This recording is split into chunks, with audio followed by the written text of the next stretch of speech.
பிரியமானவர்களே, இயேசு கிறிஸ்துவின் இணையற்ற நாமத்தில் உங்களை வாழ்த்துகிறேன். இந்த மன்னாற்றுடைய இந்த டெய்லி பாட்காஸ்டை கேட்கிற உங்கள் ஒவ்வொருவரையும் கர்த்ததாமே ஆசீர்வதிப்பாராக. யூதா 22-23 வசனங்கள் இப்படியாய் கூறுகிறது: அல்லாமலும் நீங்கள் பகுத்தறிவுள்ளவர்களாயிருந்து சிலருக்கு இரக்கம் பாராட்டி சிலரை அக்கினியிலிருந்து இழுத்துவிட்டு பயத்தோடு ரட்சித்து மாம்சத்தால் கரைபட்டிருக்கிற வஸ்திரத்தையும் வறுத்து தள்ளுங்கள் என்பதாக. இரக்கம் பாராட்டுங்கள், பி மெர்சிஃபுல் என்ற தலைப்பின் கீழ் இன்றைய மன்னாவை தியானிக்கப் போகிறோம். இரக்கம் என்பது மனதுருக்கம் மற்றும் அன்பின் வெளிப்பாடாய் காணப்படுகிறது. தேவனுடைய சுபாவங்களில் ஒன்று அவருடைய இரக்கமாகும். அவர் இரக்கத்தில் ஐஸ்வர்யம் உள்ளவர், 1000 தலைமுறைகளுக்கு இரக்கத்தை காக்கிறவர் என்று வேதம் கூறுகிறது. கர்த்தருடைய பிள்ளைகளும் கூட ஒடுக்கப்பட்டவர்கள், தரித்திரர்கள், கஷ்டப்படுகிறவர்களுக்கு இரக்கம் காட்ட வேண்டும். நீங்கள் மற்றவர்களுக்கு இரக்கம் பாராட்டும் போது தேவன் உங்களுக்கு இரக்கம் பாராட்டுவார். உங்கள் பிதா இரக்கமுள்ளவராய் இருக்கிறது போல நீங்களும் இரக்கமுள்ளவர்களாய் இருங்கள் என்பது ஆண்டவருடைய கட்டளை. நீங்கள் மற்றவர்களுக்கு காட்டுகிற இரக்கங்களில் எல்லாம் மேன்மையானது அவர்களை அக்கினியிலிருந்து இழுத்துவிட்டு பயத்தோடு அவர்களை இரட்சிப்பிற்கு ஏதுவாய் நடத்துவதாகும். அதாவது அவர்களை பாதாளத்தின் அக்கினிக்கு தப்புவித்து பரலோகத்திற்கு நேராய் நடத்துவதாகும். நம்முடைய வாழ்நாட்களில் சிலரையாகிலும் இரட்சிப்பிற்கு ஏதுவாய் நடத்துவதற்கு நாம் நம்மை அர்ப்பணிக்க வேண்டும் என்று கர்த்தர் எதிர்பார்க்கிறார். நியாய தீர்ப்புக்கு முன்பாக இரக்க மேன்மை பாராட்டும் என்று யாக்கோபு 2:13 கூறுகிறது. கர்த்தருடைய இரக்கமானது அவருடைய நியாய தீர்ப்பின் தண்டனையை காட்டிலும் அதிகமாகும். நாமும் மற்றவர்களுக்கு காட்டுகிற இரக்கம் கர்த்தருடைய நியாய தீர்ப்பிலிருந்து கூட நம்மை தப்புவிக்கும். ஆண்டவர் ஐஸ்வர்யமாய் வாழ்ந்து மற்றவர்கள் மேல் கொஞ்சம் கூட இரக்கமும் அன்பும் காட்டாதவர்களை குறித்து ஒரு ஓமையை கூறினார். ஒரு ஐஸ்வர்யவானும் லாசரு என்ற தரித்திரனும் காணப்பட்டார்கள். ஐஸ்வர்யவான் இரத்தாம்பரமும் விலையேற பெற்ற வஸ்திரமும் தரித்து அனுதினமும் சம்பிரமமாய் வாழ்ந்து கொண்டிருந்தான்.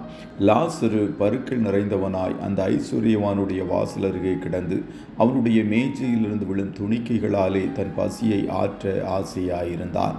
நாய்கள் வந்து அவன் பருக்கைகளை நக்கினது. நாய்களோடு அவன் வாழ்ந்தான். ஆனால் அந்த ஐஸ்வர்யவான் கொஞ்சம் கூட இரக்கமும் அன்பும் இல்லாமல் மேஜையிலிருந்து விழும் துணிக்கைகளை கூட தரித்திரனுக்கு கொடுக்க மனதில்லாமல் காணப்பட்டான். மனுக்குலத்தின் வழக்கத்தின்படி 2 பேரும் மரித்தார்கள். தரித்திரனாகிய லாசரு மரித்து தேவதூதரால் ஆபிரகாமுடைய மடியிலே கொண்டு போய் விடப்பட்டான். ஐஸ்வர்யவானும் மரித்தான், ஆடம்பரமாய் அடக்கம் செய்யப்பட்டான். ஆனால் பாதாளத்தில் தள்ளப்பட்டான்.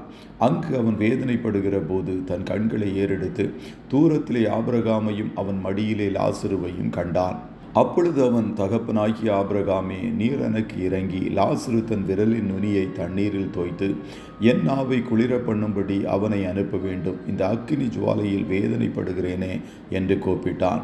பூமியில் காணப்பட்ட வேளையில் லாசருவுக்கு இரக்கம் காட்டவில்லை, துணிக்கைகளையும் கொடுக்கவில்லை. ஆகையால் அவனுடைய நியாய தீர்ப்புக்கு முன்பு இரக்க மேன்மை பாராட்டவில்லை. இப்பொழுதோ ஒரு சொட்டு தண்ணீருக்காக அங்கலாய்க்கிறவனாய் காணப்பட்டு இரக்கத்திற்காக ஆபிரகாமிடம் கெஞ்சுகிறதை பார்க்க முடிகிறது.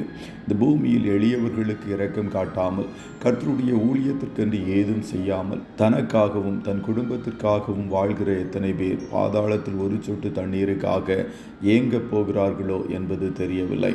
அதற்கு ஆபிரகாம், மகனே, நீ பூமியிலே உயிரோடு இருக்கும் காலத்தில் உன் நன்மைகளை அனுபவித்தாய். லாசருவும் அப்படியே தீமைகளை அனுபவித்தான். அதை நினைத்துக்கொள். இப்பொழுது அவன் தேற்றப்படுகிறான், நீயோ வேதனைப்படுகிறாய் என்றான். கர்த்தருடைய ஜனங்கள் வாழ்ந்து செழிப்பாய் காணப்படும் போது இரக்கம் செய்யுங்கள். அதை செய்யத்தக்கவர்களுக்கு செய்யுங்கள். அப்போது கர்த்தர் உங்களுக்கு இரக்கம் பாராட்டி மென்மேலும் ஆசீர்வதித்து உங்களை உயர்த்துவார். கர்த்ததாமே உங்கள் ஒவ்வொருவரையும் ஆசீர்வதிப்பாராக. ஜெபம் செய்வோமா? நல்ல தகப்பனே, உம்மை நன்றியோடு துதிக்கிறோம். இந்த மன்னாற்றுடைய இந்த டெய்லி பாட்காஸ்டை கேட்கிற உடைய பிள்ளைகள் ஒவ்வொருவரையும் கர்த்தர் நீர் ஆசீர்வதிப்பீராக. தகப்பனே, உடைய பிள்ளைகளாகிய நாங்கள் இரக்கமுள்ளவர்களாய் வாழ்ந்து உம்மை பிரதிபலிக்க கர்த்ததாமே கிருபை செய்யும். நீர் இரக்கமுள்ளவராய் இருக்கிறது போல நாங்களும் இரக்கமுள்ளவர்களாய் வாழ கற்றுக் கொடுத்தீரே, அதற்காய் ஸ்தோத்திரம். இன்றைய தினம் உம்முடைய பிள்ளைகள் கையிடுகிற எல்லா வேலைகளையும் ஆசீர்வதியும். போக்கிலும் வரத்திலும் உடனிரும். இவர்கள் மற்றவர்களுக்கு இரக்கம் பாராட்டும் போது நீர் இவர்களுக்கு இரக்கம் பாராட்டி ஆசீர்வதித்து உயர்த்தப் போகிறீரே, அதற்காய் நன்றி. ஆட்டுக்குட்டியானவருடைய இரத்தத்தை ஒவ்வொருவர் மேலும் தெளிக்கிறேன். போக்கிலும் வரத்திலும் உடனிரும். இயேசுவின் நாமத்தில் ஜெபிக்கிறோம் நல்ல பிதாவே. ஆமென், ஆமென்.